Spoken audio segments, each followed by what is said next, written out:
Bonjour Martin Lagarde. Bonjour. Vous êtes le directeur de la communication et porte-parole de l'Agence nationale de l'habitat.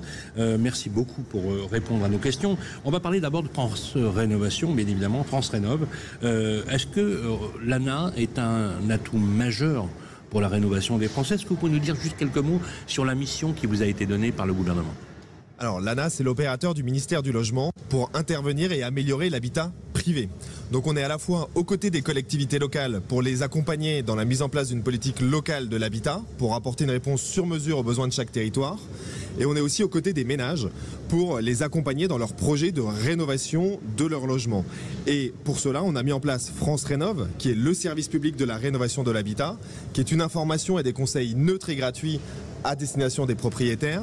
On les accompagne aussi à toutes les étapes de leur projet et on leur propose des financements, notamment avec MaPrimeRénov ou MaPrimeAdapt, pour financer leurs projets et leur permettre d'aller vers des projets de plus en plus qualitatifs. Ce sont des aides financières, pour le rappeler. Alors, on a beaucoup parlé ces derniers temps, et vous le savez, des réticences des Français face à la rénovation énergétique. Une espèce de mur administratif, on ne sait pas trop comment s'y prendre. La compréhension du parcours aussi, qui n'est pas évidente, malgré le fait que vous avez un excellent simulateur qui est extrêmement fluide.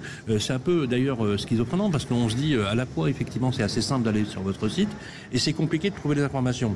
C'est un sujet complexe. Comment vous embarquez, vous, aujourd'hui, les Français, dans ce processus de rénovation de leur logement, et qu'est-ce que vous conseilleriez pour prioriser les travaux? Alors vous avez raison de souligner que faire des travaux chez soi, c'est complexe. Et donc, il ne faut pas se précipiter, il faut prendre le temps de bien préparer son projet. Et nous, on a un seul conseil à donner. Renseignez-vous auprès de France Rénov. France Rénov, c'est neutre et gratuit, donc on ne va pas essayer de vous vendre une solution ou un projet plutôt qu'un autre. On va être là pour déterminer avec vous les travaux qu'il faut réaliser. Et je crois qu'il faut bien entendre qu'il n'y a pas une rénovation type. Chaque logement est différent, donc chaque rénovation va être différentes. Et donc il faut faire attention en fonction de là où on habite, du type de bâti que l'on habite. Il y a des matériaux, des travaux qu'il faut prioriser. Après, de façon générale, de toute façon, quand on pense rénovation énergétique, il faut isoler pour garder la chaleur à l'intérieur l'hiver et la garder à l'extérieur l'été.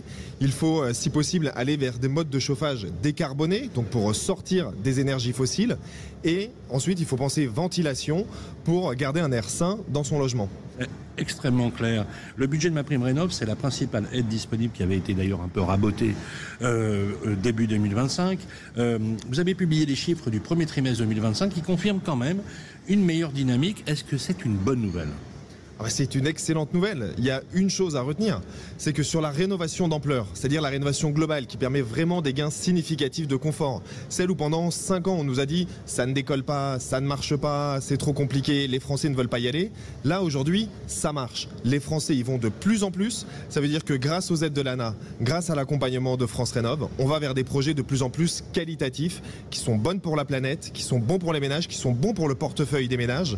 Et donc cette dynamique de rénovation d'ampleur, il faut absolument l'accompagner. Ça passe évidemment par la mobilisation de tous les acteurs privés, notamment les artisans et les entreprises du bâtiment, qui ont là un véritable marché pour l'avenir, puisqu'il y a 20 millions de logements à rénover, donc on va avoir besoin de ces artisans et de ces entreprises du bâtiment. Mais c'est une excellente nouvelle, ces chiffres du premier trimestre. Alors justement, vous avez parlé d'ampleur.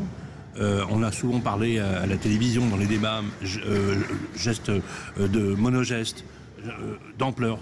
La préconisation, c'est plutôt d'envisager la rénovation de son logement globalement. Ça paraît plus logique. C'est l'idéal, on va pas se mentir, quitte à faire des travaux, autant les faire bien, d'un coup, et faire des travaux qui vont permettre d'améliorer significativement votre confort.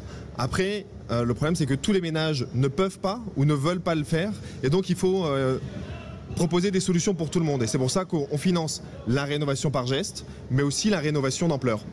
Alors justement, vous organisez, puisque c'est un peu dans votre ADN, vous allez au plus proche des territoires, vous avez organisé une tournée des territoires pour sensibiliser autour des actions de rénovation énergétique dans les régions.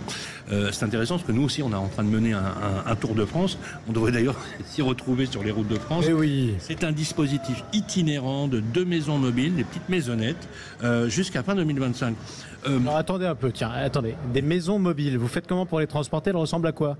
En fait, ce sont des tiny house, donc c'est des petites maisonnettes. Tiny house, donc des mini-maisons. Des mini-maisons qui sont tractées et qu'on installe en cœur de ville. Et pendant 2 jours, on crée l'événement autour de la rénovation de l'habitat. Quelle surface? Elles font 2 fois 20 mètres carrés. 2 fois 20 mètres carrés. Ouais. Moi, j'en ai vu 2 fois là récemment sur l'autoroute et Ouais. c'est vrai qu'il y a un convoi spécial, c'est assez spectaculaire. impressionnant. Ouais. Vous entendez l'enthousiasme autour de nous, regardez, écoutez, on entend même des applaudissements comme quoi ça a beaucoup de succès. On est à la foire de Paris en direct dans le hall 3, je le rappelle, sur le stand de nos amis de Sofinco. À quoi elles servent ces mini-maisons? Alors il y en a une qui sert à sensibiliser les ménages pour parler de travaux, leur présenter les différents types de travaux qu'ils peuvent faire, les matériaux qu'ils peuvent mobiliser, les aides auxquelles ils ont droit. Et la deuxième, elle est dédiée à des rendez-vous avec des conseillers France Rénov pour avoir un projet sur mesure. Elles sont où en ce moment?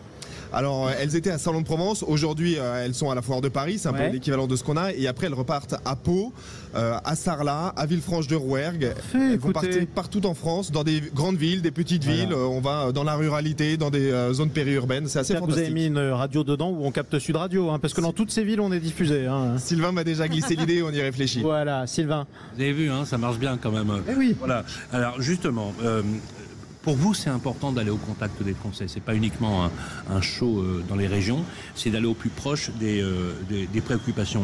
Il y a des aspérités de région en région. À l'évidence, on n'aborde pas les travaux dans le Jura de la même façon que dans le Vaucluse. On est d'accord là-dessus. On n'a pas les mêmes besoins. Alors, justement, à partir de là, on sait qu'aujourd'hui, vous êtes très sensible au contrôle des dossiers. Hein, c'est de l'argent public quand même. Les fraudes, c'est une vraie calamité. On peut même dire que c'est un fléau. Je prends vos chiffres. Hein. Plus de 44 000 dossiers ont été retoqués dans le cadre du dispositif. Vous avez évité le versement de 230 millions d'euros. C'est énorme. C'est quasiment un dossier sur 10 qui était frauduleux. Comment vous avez fait pour prendre le sujet à bras-le-corps? Alors, c'est vrai que depuis quelques années, on voit que l'écodélinquance, c'est un phénomène grandissant. Et face à ça, l'État a musclé sa réponse. Et donc nous, ANA, on multiplie les contrôles à chaque étape.